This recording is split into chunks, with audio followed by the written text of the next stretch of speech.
When the pandemic started, everything went online, and so we could work wherever. Honestly, I was really feeling burnt out of the intensity of New York. Did you know they have a Murray's Cheese Shop in Gunnison? Yeah, they're cool. Came here to ski, it was on the Epic Pass, and I kind of just fell in love with it. It was a really cool town. I started looking around at apartments or condos, and next thing you know, I sort of put an offer in on one. Yeah.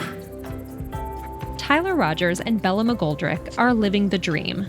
Freed from having to go into a physical office for work, they gave up their New York apartment this year and joined a migration called the Zoom Boom, remote workers who've traded urban areas for life a little further off the grid. Have you heard this phenomenon, of the Zoom town? For sure. Often you'll speak to locals and they're kind of talking about like the changes that are happening, and I'm always like, oh, that's me. It is a little bit of a weird position to be in, to be like aware of what's going on and to be what is kind of the problem, I guess, in some people's eyes. What do you hear? What do they say? People talk about the shortage of housing for local workers. There's like a lack of rental space or place for them to own. So yeah, I think people are just afraid that this little place will just sort of change and like evolve into something that they don't recognize.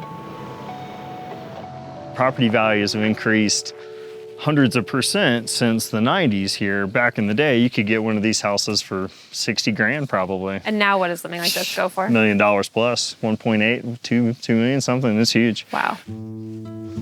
Paul Brown moved to Crested Butte in 2008.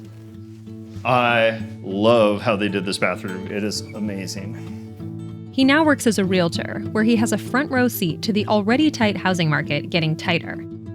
The flood of pandemic demand drove the median home price in Crested Butte to $1 million in 2020, an increase of 38% in just 1 year. And there aren't that many homes to go around. Roughly 30% fewer houses were up for sale compared to last year, and long-term rentals are almost non-existent. This is an example of a house that has tremendous flow and can accommodate a lot of people. Now, this is an example of a home that will rent for that $1,000 a night plus, just because of how gargantuan it is. Wow. Oh yeah. The view is not poor, that's for sure. That old saying, $1 million views, you might as well call it $10 million views nowadays. So as soon as quarantine lifted last year, I would say 4 out of 5 phone calls starting in June of 2020 was, hey, I want to come live there for 3 or 4 months. So what's happening to the people who lived here, before this influx? Yeah, so a lot of folks are leaving the valley because they can't find a place to stay anymore. And, you can couch surf or sleep in your car only so long. And when the winter hits, it's not a viable option at all. Remote workers aren't the only ones responsible for the crunch. Homeowners who used to rent to long-term tenants are now charging a lot more for their places as short-term rentals. And wealthy out-of-staters are buying up much of the limited inventory as second or third homes.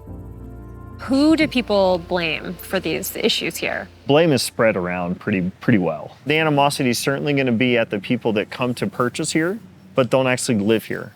Or the empty homes is what I think drives people more crazy than the vacations. The fact that this is booming must be pretty good business for you. It is.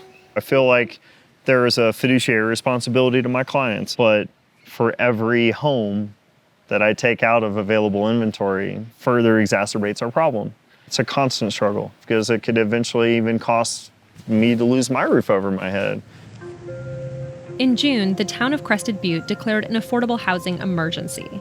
Since then, the town has put a moratorium on new short-term rentals, bought a bed and breakfast to convert into affordable housing for seasonal workers, and made it legal for people to camp and park mobile homes on private property. Now the town's considering a ballot initiative that would add a tax on second homes. But not everyone is on board. Okay, a few rules. We'll give everybody a chance to talk. I would absolutely discourage clapping and cheering. I do ask for civility, and with that, let's go ahead and open it up to the public. Gentleman in the back. Second homeowners are your neighbors. A tax that only second homeowners pay but cannot vote on is divisive. I think there's a bit of tone that has entered the conversation that would be kind of reminiscent of the French Revolution, sort of eat the rich. My wife and I give to 14 different charities in this community, and it would affect our donations. Be careful on the tax. I think that there are so many generous, creative, smart, educated CEOs and people that really understand what's going on here. They want to help. Don't push them away. Kylena Falzone owns two of the most popular restaurants on Crested Butte's main strip and employs hundreds of workers in town. Since so many of her employees can't find housing, she started renting some rooms to them and is now building new homes where her staff can live. Everybody wants to be open 7 days a week, but it's just really difficult without the staff. And as you'll see, there's help wanted in every window. Help wanted. Can you show me around a little bit? Yeah, please follow me. This is our pizza line. On a busy night, we're putting out about 280 pizzas an hour. That's a sweat on his, he's working hard. I'm gonna throw some dough. It's a big moment. Let's go, boys. How do you do this? So you make your edge, so you're gonna go around. So make your crust. That's the most important part right now, right, is the crust. Ooh, Hunter. Yeah, Hunter. A lot of my employees live in tents, live in vans, car camp, couch surf, but that's not a really great way to thrive and to like work. We are building homes for our employees. And I could be charging minimum of $2,500 to $2,800 for those houses, but we charge $1,500 a month. So you're subsidizing your employees to basically make it possible for them to live here? Yes. How do you make that work financially as a business? Well, it really doesn't. Is there any resentment here, among the locals towards people who have arrived recently as part of this Zoom boom? Yes, there is, and I'm a big proponent against that. Nobody owns Crested Butte, and it should be available for many people from all over the world to enjoy. Do you support things like putting a pause on these short-term rentals? I have a unique perspective on that because I do have short-term rentals as well in Crested Butte. When I can rent it out to locals, I do. But when I need to make money, and not every project that we do can be philanthropic, I have to be able to make money to be able to do these types of things. When I can put locals in, I will. And then when I need to make money, I have to. As, one of these short-term rental owners, are you part of the problem here? Some people could say I am. But here's the other thing. If they put a short-term rental rule on my house, I will sell it because I won't be able to make the payment. I think my loan payment, it's a crazy loan. I had to buy a partner out of it. It's $5,700 a month. It's a 2-bedroom, 2-bath. I would have to charge a local $5,700. And how much can you make on it as a short-term rental? I can make $800 a night. So you're easily covering your mortgage as a short-term? In a week. David Steffen is one of Falzone's employees at the Secret Stash. He lost his housing in June when his landlord didn't renew his lease. So what's your living situation now? I currently live in my truck. So this is the world's sneakiest campsite. So when I had to camp, I was like, oh, I'll just come up here. Secret spot. And it's crazy because you can see the road from here, but no one has any idea you're up here. Do you consider yourself homeless? Sort of.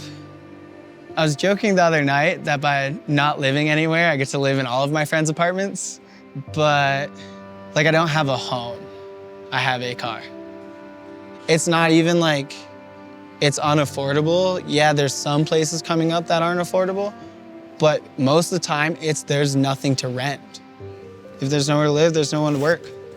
And a lot of people see it, but a lot of people don't want to do anything about it. There's some food. If I don't find a place to live, I have to leave. That's just the way it is. Every single option is not here, which sucks because I really like here. Yeah, how does that feel that you'd have to leave? It feels like a kick in the teeth. The town's on a treadmill right now and it's just maxed out and I don't know how long it can stay at this pace before just falling off.